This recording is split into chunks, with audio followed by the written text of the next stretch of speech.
সম্পূর্ণভাবে শুভেন্দুবাবু সম্পূর্ণভাবে বাঙালি বিরোধী একটা অবস্থান নিয়েছেন, যেটা ওনার মনিবরা যেটা চাইছেন সেই জায়গা থেকে, সেই জন্যই এই ধরনের মন্তব্য করছেন। যখন একটা রাজ্য অশান্ত সেই সময় এই ধরনের পোস্ট উস্কানিমূলক। সেখানে দাঁড়িয়ে অর্জুন সিংয়ের মতো নেতা এত বড় সাহস, বাংলায় বসে বলছে যে আমরা ইউপি এবং বিহার থেকে লোক ঢুকিয়ে মালদা মুর্শিদাবাদের লোককে খালাস করে দেবো। আরএসএসের ছক অনুযায়ী অশান্তি তৈরি করে সামনের ২৬-এর নির্বাচনের বৈতরণী পার হতে চাইছে। তারা এখনও বারবার বলছি বাংলার মাটি চেনে না। বাংলার মাটিতে এই বিভেদের রাজনীতির কোনো জায়গা নেই, এখানে কোনো নরম অবস্থান নেওয়ার জায়গা নেই, এখানে ভালো কথা বলার কোনো জায়গা নেই।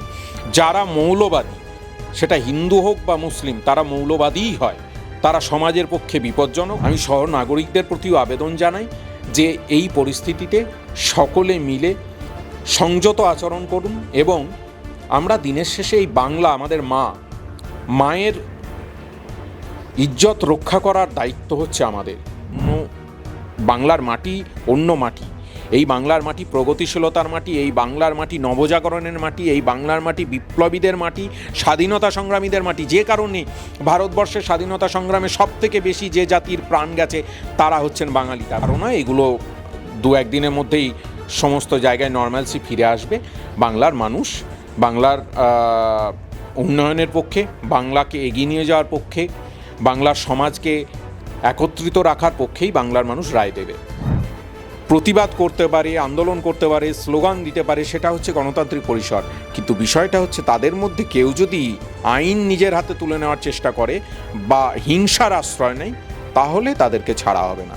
যারা আন্দোলন করছেন, আমি বিশ্বাস করি তাদের মধ্যে মেজরিটি সংখ্যক মানুষ হিংসা চান না। বাংলার কোনো মানুষই হিংসা চান না। সমস্ত সময় এই বিজেপি শাসিত কেন্দ্রীয় সরকার আসলে সংখ্যালঘু, আমি আবার বলছি, শুধুমাত্র ধর্মগত সংখ্যালঘু নয়, যেটা ওরা পছন্দ করে কথায় কথায় হিন্দু মুসলিম করে দাগিয়ে দেওয়া, আসলে তা নয়। তারা সমস্ত সংখ্যালঘু, সেটা আদিবাসী হোক দলিত হোক, তাদের উপর একটার পর একটা আঘাত আনার চেষ্টা করছে। মুসলিম যে উগ্র মৌলবাদী যারা সংগঠন বা শক্তি আছে, সেই শক্তিগুলোকে মানুষ যাতে বয়কট করে, তাদের থেকে দূরে থাকে। প্রতি বছরের মতন এবছরও নববর্ষের শুভেচ্ছা জানিয়েছেন মুখ্যমন্ত্রী মমতা বন্দ্যোপাধ্যায় এবং মুখ্যমন্ত্রীর সেই পোস্টকে বা শুভেচ্ছা বার্তা নিয়ে তীব্র কটাক্ষ শুভেন্দু অধিকারী, যেখানে সোশ্যাল মিডিয়ায় তিনি নিশানা করে লেখেন যে রোম যখন পুড়ছিল সম্রাট নিরো তখন বাঁশি বাজাচ্ছিলেন। মূলত মুর্শিদাবাদের ঘটনাকেই কিন্তু তিনি উল্লেখ করে এটা বলছেন। কি বলবেন? প্রথম কথা হচ্ছে, আমি এই ধরনের অর্বাচীনের মতো কথার কোনো গুরুত্ব আছে বলেই মনে করি না এবং তাদের কথার ভিত্তিতে অন্য কোনো কথা বলা উচিত বলেই মনে করি না। তবুও কয়েকটি কথা না বললেই নয়। প্রথম কথা হচ্ছে, নববর্ষ বাঙালি জাতিসত্তার জন্য অন্যতম গুরুত্বপূর্ণ একটা দিন। শুভেন্দুবাবু স্বাভাবিকভাবেই এখন নব্য আরএসএস বিজেপির নেতা, তারা যে বাঙালি জাতিসত্তাকে গুরুত্ব দেয় না সেটা আমরা আগে থেকেই জানি। তো তিনি কি করে জানবেন নববর্ষের কি মাহাত্ম্য? এক, মুখ্যমন্ত্রী মমতা বন্দ্যোপাধ্যায় তিনি সুর দিয়েছেন, গানটা লিখেছেন, এরকম একটি গান মার্কেটে এসেছে এবং সেইটার মাধ্যমে তিনি শুভেচ্ছা বার্তা পাঠিয়েছেন। তাতে অসুবিধাটা কোথায়? কেউ তার ব্যক্তিসত্তা থেকে যদি এগুলো করতে পারেন তাহলে তো তাকে সাধুবাদ জানানো উচিত। আর যদি আমার পছন্দ না হয় তাহলেও সেটা তার ব্যক্তিসত্তা, তাহলে আমার কিছু বলাই উচিত না। কিন্তু তিনি, আমাদের মাননীয় মুখ্যমন্ত্রী মমতা বন্দ্যোপাধ্যায় এক্স হ্যান্ডেলে যথারীতি নববর্ষের শুভেচ্ছা জানিয়েছেন রাজ্যবাসীকে। সেখানে শুভেন্দুবাবুর এই ধরনের মন্তব্যের কোনো গুরুত্ব নেই। এক, দ্বিতীয় কথা হচ্ছে, যখন রোম পুড়ছিল তখন সম্রাট নিরো বাঁশি বাজাচ্ছিল, এই যে কথোপকথন, এই গল্পটা আছে, জানো তো, এই গল্পটার ঐতিহাসিক সত্যতা নিয়ে কিন্তু দ্বিমত আছে। অবশ্য এইসব এত ইতিহাস, তারপরে ফ্যাক্ট, এইগুলোর সঙ্গে বিজেপি এবং তাদের নেতাদের কোনো সম্পর্ক নেই। কথিত আছে যে আসলে সেদিন ওখানে সম্রাট নিরো ছিলেনই না। যাই হোক, সেটা একটা অন্য বিষয়, একটা একাডেমিক বিষয়, সেটা নিয়ে না হলে অন্য পরিসরে আলোচনা করা যাবে। সেটা ওনার কথার প্রেক্ষিতে এইসব বলার কোনো মানেই হয় না, কারণ ওনারা এইসব বোঝেন না। উনি সম্পূর্ণভাবে, শুভেন্দুবাবু সম্পূর্ণভাবে বাঙালি বিরোধী একটা অবস্থান নিয়েছেন, যেটা ওনার মনিবরা যেটা চাইছেন সেই জায়গা থেকে। সেই জন্যই এই ধরনের মন্তব্য করছেন। ইতিমধ্যে আমরা জানি যে মুর্শিদাবাদে একটি ঘটনা সব থেকে বেশি সকলের নজর কেড়েছিল, তা হলো শামশেরগঞ্জে বাবা এবং ছেলের প্রাণহানি। এবং ইতিমধ্যে আমরা জানি যে মূলত দক্ষিণবঙ্গের এডিজি তিনি একটি আজকে প্রেস কনফারেন্স করেছেন এবং সেখানে তিনি জানিয়েছেন এই ঘটনায় খতিয়ে দেখে দুজনকে গ্রেফতার করা হয়েছে। বারংবারই মুর্শিদাবাদের ঘটনা শুরু হবার পর থেকে বিজেপির তরফ থেকে যেটা বলা হয়েছিল যে এই রাজ্যের শাসক দল বা শাসক প্রশাসন হিন্দুদের কোনোরকম কোনো খেয়াল রাখে না, তারা মুসলিম তোষণ করে, তার জন্য তাদের সঙ্গে এটা হচ্ছে। কিন্তু এইখানে যে রাজ্য প্রশাসনের যে ভূমিকা অতি তৎপরতার সঙ্গে তাদেরকে গ্রেফতার করা, এই বিষয় নিয়ে তাহলে এবার বিজেপির তরফ থেকে কী বলা উচিত? কারণ তারা তো এই বিষয় নিয়ে বারংবার হাতিয়ার করছে যে রাজ্য শাসক প্রশাসন কিছু করছে না। একটা জিনিস যারা বাংলা বিরোধী তাদের বুঝে নেওয়া উচিত, এই বাংলার মাটিতে যারা অশান্তি ছড়ানোর চেষ্টা করবে, সে হিন্দু মৌলবাদ হোক আর মুসলিম মৌলবাদ, তাদেরকে কিন্তু বাংলায় আগামী দিনে কঠিন পরিস্থিতির মধ্যে পড়তে হবে। এটা পরিষ্কার বুঝে নেওয়া উচিত। এখানে কোনো নরম অবস্থান নেওয়ার জায়গা নেই, এখানে ভালো কথা বলার কোনো জায়গা নেই। যারা মৌলবাদী, সেটা হিন্দু হোক বা মুসলিম, তারা মৌলবাদীই হয়, তারা সমাজের পক্ষে বিপজ্জনক, ভয়ঙ্কর। আমার কয়েকটি প্রশ্ন আছে এই ঘটনার প্রেক্ষিতে যতদূর জানা যাচ্ছে যে বাইরের দেশের কিছু লোকজন জঙ্গি সংগঠনের উস্কানি আছে। বাইরের দেশ থেকে আমাদের দেশে লোকজন কিভাবে ঢুকে যাচ্ছে, বিএসএফ কী করছিল, এক। দ্বিতীয় কথা হচ্ছে, এই ধরনের পরিস্থিতি তৈরি হওয়ার পরে নিতান্তভাবে দুর্ভাগ্যজনক, কোনো সন্দেহ নেই, মর্মান্তিক। এবং যখন এই ধরনের পরিস্থিতি তৈরি হয় তখন সমাজের সকলে একসঙ্গে মিলে থাকতে হয়। আমি নিশ্চিতভাবে আমাদের দলের ভূমিকার সমালোচনা আগেও করেছি, এখনও করছি এই ঘটনার প্রেক্ষিতে। কারণ হচ্ছে আমরা আটকাতে ব্যর্থ হয়েছি, এটা আমাদের প্রতি আমাদের সমালোচনা। আর বিজেপি কী করেছে? বিজেপি উস্কানি দিয়েছে। আমরা আটকাতে ব্যর্থ হয়েছি আর বিজেপি উস্কানি দিয়েছে। ইভেন বিজেপির রাজ্য সভাপতি, কেন্দ্রীয় মন্ত্রী, যিনি সংবিধান হাতে নিয়ে শপথ নিয়েছেন দেশকে রক্ষা করা, সমাজকে রক্ষা করার, তিনি অবধি ভুল ন্যারেটিভ সাজিয়ে সমাজ মাধ্যমে পোস্ট করেছেন। বিভিন্ন অন্যান্য জায়গার অশান্তির ছবি পোস্ট করে বলছেন মুর্শিদাবাদের। মানে যখন একটা রাজ্য অশান্ত, সেই সময় এই ধরনের পোস্ট তো উস্কানিমূলক। সেখানে দাঁড়িয়ে অর্জুন সিংয়ের মতো নেতা এত বড় সাহস, বাংলায় বসে বলছে যে আমরা ইউপি এবং বিহার থেকে লোক ঢুকিয়ে মালদা মুর্শিদাবাদের লোককে খালাস করে দেবো। এই সাহস ওদের দিচ্ছে কে? তার মানে কি, আসলে ওরা প্ররোচনামূলক, উস্কানিমূলক কথা বলে এখান থেকে রাজনৈতিক ফায়দা তোলার চেষ্টা করছে। কেন ওখানে সম্প্রীতি মিছিলের কথা বলছে না বিজেপি? কেন সর্বদলীয় বৈঠকে যখন শান্তির বার্তা ছড়াচ্ছে সেখানে যাচ্ছে না বিজেপি?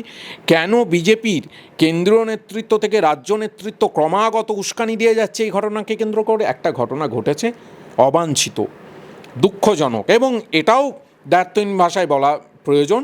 ওয়াকআপ নিয়ে আন্দোলন হবে, সেই আন্দোলন তো তৃণমূল কংগ্রেস সমর্থন করছে। মাননীয় মুখ্যমন্ত্রী মমতা বন্দ্যোপাধ্যায় বলে দিয়েছেন পশ্চিমবাংলায় ওয়াকআপ আইন জারি করা হবে না, এখানে লাগু করা হবে না। তারপরেও আন্দোলন করার অধিকার সবার আছে গণতান্ত্রিক পরিসরে। কিন্তু তার মধ্যে কে বা কারা, যে কোনো ধর্মের হোক, সেটা হিন্দু বা মুসলিম, যে কোনো ধর্মের হোক, মৌলবাদী শক্তি ঢুকে সাধারণ মানুষজনের প্রাণ নিয়ে নিচ্ছে, এই দিন তো বরদাস্ত করা হবে না। প্রশাসনকে ধন্যবাদ জানাই যে তারা পরবর্তীকালে অত্যন্ত দ্রুততার সঙ্গে ব্যবস্থা নিয়েছে, পরিস্থিতি শান্ত। আমি শহর নাগরিকদের প্রতিও আবেদন জানাই যে এই পরিস্থিতিতে সকলে মিলে সংযত আচরণ করুন। এবং আমরা দিনের শেষে এই বাংলা, আমাদের মায়ের ইজ্জত রক্ষা করার দায়িত্ব হচ্ছে আমাদের। বাংলা আমাদের মা, সেই মাকে সুষ্ঠুভাবে রাখার দায়িত্ব হচ্ছে সমস্ত নাগরিকদের। আমরা যেন এটা ভুলে না যাই, এমন পরিস্থিতি তৈরি না করি যাতে আগামী প্রজন্মের কাছে, আমাদের কাছে জবাবদিহি করতে আমাদের অসুবিধা হয়। আমি দল, বর্ণ, ধর্ম নির্বিশেষে এখানে একটাই কথা সকলকে মাথাকে রাখতে হবে যে এই বাংলাতে যারা বাস করি তারা হচ্ছে বাঙালি, এবং সেই বাঙালি জাতিসত্তার থেকে যারা বাংলার উপর চোখ তুলে তাকানোর চেষ্টা করছে তাদেরকে সাবধান করে দিচ্ছি। কারণ আগামী দিনে এই বাংলার সংস্কৃতি যেমন ছিল ভবিষ্যতেও থাকবে। এখানে সম্প্রীতির সংস্কৃতি, এই বাংলার মাটি শ্রী চৈতন্যদেবের মাটি, যেখানে প্রেমের কথা বলা হয়, এই বাংলার মাটি লালন ফকিরের মাটি, এই বাংলার মাটি নজরুলের মাটি যিনি শ্যামাসঙ্গীত লেখেন, এই বাংলার মাটি রবীন্দ্রনাথের মাটি, এই বাংলাতে একসঙ্গে বেগম রোকেয়া কে যেমন আমরা পূজা করি, ঠিক একইভাবে মাতঙ্গিনী হাজরাকে পূজা করি। অর্থাৎ এই বাংলা সম্প্রীতির বাংলা। এবং আমার যতটুকু আমি ওখানের মানুষজনের সঙ্গে কথা বলে বুঝেছি, ওখানকার যারা সংখ্যালঘু সম্প্রদায়ের মানুষজন আছেন তারাও এটা চান না। তারাও অত্যন্ত লজ্জিত বোধ করছেন যে তাদের নামে এটা চেপে যাচ্ছে, অর্থাৎ তাদের গায়ে দাগটা লেগে যাচ্ছে, তার জন্য তারাও অত্যন্ত মর্মাহত। আবার একইভাবে ওখানকার যারা হিন্দু সম্প্রদায়ের মানুষ আছেন তারাও বলছে যে আমরা তো একসঙ্গে থাকতে চাই। এবং আমি যেদিন ঘটনা ঘটে তার পরেই তাদের সঙ্গে যোগাযোগ করি, আমার সঙ্গে যেটুকু কথা হয়, আমার যতটুকু কানেকশনস আছে তাতে বলি যে আপনারা শান্তি বাহিনী তৈরি করুন হিন্দু মুসলিম মিলে। সেই শান্তি বাহিনী তৈরি হয়েছে, সেখানে কাঁধে কাঁধ মিলিয়ে সকলে মিলে যাতে পরিস্থিতি দ্রুত নিয়ন্ত্রণে আসে তার ব্যবস্থা হচ্ছে। এটাই বাংলা। আর বিজেপি এখান থেকে আরএসএসের ছক অনুযায়ী অশান্তি তৈরি করে সামনের 26-এর নির্বাচনের বৈতরণী পার হতে চাইছে। তারা এখনও বারবার বলছি বাংলার মাটি চেনে না। বাংলার মাটিতে এই বিভেদের রাজনীতির কোনো জায়গা নেই। এই ঘটনার পর থেকে বিজেপির তরফ থেকে বারংবার শাসক দলকে টার্গেট করা হয়েছে, শাসক দলকে নির্দিষ্ট করে বক্তব্য রাখা হয়েছে বিভিন্ন রকমের। কিন্তু এই ঘটনায় সবথেকে বেশি সুবিধা কার হচ্ছে? একটা রিসার্চে দেখা গেছে যে ভারতবর্ষে যখনই কোথাও কোনো দাঙ্গা হয়েছে তার সব থেকে বেশি সুবিধাভোগী হচ্ছে বিজেপি। কারণ তারাই তো এই দাঙ্গার রাজনীতি করে, যার ফলে স্বাভাবিকভাবেই এখানেও সেই সুবিধাটা নেওয়ারই চেষ্টা করছে বিজেপি এবং তাদেরই সুবিধা হবে। কিন্তু তারা ভুলে যাচ্ছে যে এটা অন্য রাজ্যের মতো নয়। বাংলার মাটি অন্য মাটি। এই বাংলার মাটি প্রগতিশীলতার মাটি, এই বাংলার মাটি নবজাগরণের মাটি, এই বাংলার মাটি বিপ্লবীদের মাটি, স্বাধীনতা সংগ্রামীদের মাটি। যে কারণে ভারতবর্ষের স্বাধীনতা সংগ্রামে সবথেকে বেশি যে জাতির প্রাণ গেছে তারা হচ্ছেন বাঙালি। তার মানে বাঙালিরা মাতৃভূমির জন্যে রক্ত দিতে পিছপা হয় না। সেই মাটিকে যদি বিজেপি আরএসএস ভাবে কলুষিত করবে তাহলে তারা ভুল ভাবছে। সেটা 2026-এর নির্বাচনে আবার প্রমাণ হয়ে যাবে। বিজেপি এখানে অপ্রাসঙ্গিক হয়ে পড়বে। নিশ্চিতভাবে তারা চেষ্টা করছে এই অশুভ যে শক্তি তার বিরুদ্ধে। আমার বিশ্বাস বাংলার মানুষ হিন্দু মুসলিম নির্বিশেষে একত্রিত হয়ে তারা লড়াই করবে। এবং আরও একটা জিনিস বুঝে নিতে হবে, বারবার বলছি, সেটা হিন্দু হোক বা মুসলিম, ধর্মটা এখানে ফ্যাক্টর না। যে ধর্মের মানুষই এই ধরনের উস্কানিমূলক প্ররোচনামূলক কাজ করবে তাদের বিরুদ্ধে প্রশাসনকে অনুরোধ করব কঠোর ব্যবস্থা নিতে এবং দলীয়ভাবে সামাজিকভাবেও তাদেরকে বয়কট করা হবে। দাদা, এই অশান্তির ঘটনা মালদা মুর্শিদাবাদের পরে গতকাল ভাঙড়েও কিন্তু আমরা একই ধরনের চিত্র দেখতে পাই, যেখানে পুলিশের গাড়ি 5টি বাইক জ্বালিয়ে দেওয়া হয়, পুলিশের প্রিজন ভ্যান ফেলে দেওয়া হয়, গাড়িতে আঘাত করা হয়। কি বলবেন? প্রশাসনের মতো ব্যবস্থা নিয়েছে, অশান্তি বেশি ছড়ায়নি বলেই আমার কাছে খবর। সুতরাং প্রশাসন যথেষ্ট সজাগ এবং সতর্ক দৃষ্টি রেখেছে। আমার ধারণা এগুলো 2-1 দিনের মধ্যেই সমস্ত জায়গায় নর্মালসি ফিরে আসবে। বাংলার মানুষ বাংলার উন্নয়নের পক্ষে, বাংলাকে এগিয়ে নিয়ে যাওয়ার পক্ষে, বাংলার সমাজকে একত্রিত রাখার পক্ষেই বাংলার মানুষ রায় দেবে। দাদা, এই মিছিল শুধুমাত্র যে মালদা মুর্শিদাবাদে তা কিন্তু নয়। আমরা জানি ওয়াকফ আইন বিরোধী বাংলার বিভিন্ন প্রান্তে হয়েছে, ঠিক তেমনই একটি মিছিল হয় এবং কোচবিহারের রাসমেলার মাঠে সেই সভার ডাক দেওয়া হয় এবং ডাকটি দেয় সংখ্যালঘু সংগঠন ইউনাইটেড মিল্লাত মঞ্চ। এবং সেখানে সভার দিকে যাওয়া মিছিলটির একটি অংশ তৃণমূলের কোচবিহার জেলার সাংসদ জগদীশ চন্দ্র বর্মা বসুনিয়ার বিরুদ্ধে স্লোগান তোলেন। সূত্র খবর যে ওয়াকফ বিলে ভোটাভুটির দিন তিনি সংসদে গড় হাজির ছিলেন। প্রথম কথা হচ্ছে, যে সংগঠনের কথা বললে সেই সংগঠন সম্পর্কে আমি জানি না। কোনো একটা সংগঠন হবে, এরকম হাজার সংগঠন আছে। তো তারা তাদের গণতান্ত্রিক অধিকার, তারা তৃণমূল কংগ্রেসের যে কোনো নেতার বিরুদ্ধে স্লোগান দিতেই পারে। তাদের এইটাই তো পশ্চিমবাংলায় গণতন্ত্র, এটাই তো আমরা গর্ব করে বলি যে পশ্চিমবাংলায় গণতন্ত্র আছে। তাদের মনে হয়েছে তৃণমূলের কোনো নেতার বিরুদ্ধে কথা বলবেন, বেশ করেছে, তাদের ইচ্ছা তারা করেছে। কিন্তু বিষয়টা প্রতিবাদ করতে পারে, আন্দোলন করতে পারে, স্লোগান দিতে পারে, সেটা হচ্ছে গণতান্ত্রিক পরিসর। কিন্তু বিষয়টা হচ্ছে তাদের মধ্যে কেউ যদি আইন নিজের হাতে তুলে নেওয়ার চেষ্টা করে বা হিংসার আশ্রয় নেয় তাহলে তাদেরকে ছাড়া হবে না। মানে এখন যেটা দেখা যাচ্ছে বিভিন্ন মানে এই আন্দোলনকে কেন্দ্র করে বহু জায়গায় সেটা কি আন্দোলনেই রয়েছে নাকি প্রতিবাদ থেকে হিংসায় পরিণত হয়েছে, কারণ এই ধরনের চিত্রই তো সামনে উঠে আসছে। না, যারা আন্দোলন করছেন আমি বিশ্বাস করি তাদের মধ্যে মেজরিটি সংখ্যক মানুষ হিংসা চান না, বাংলার কোনো মানুষই হিংসা চান না।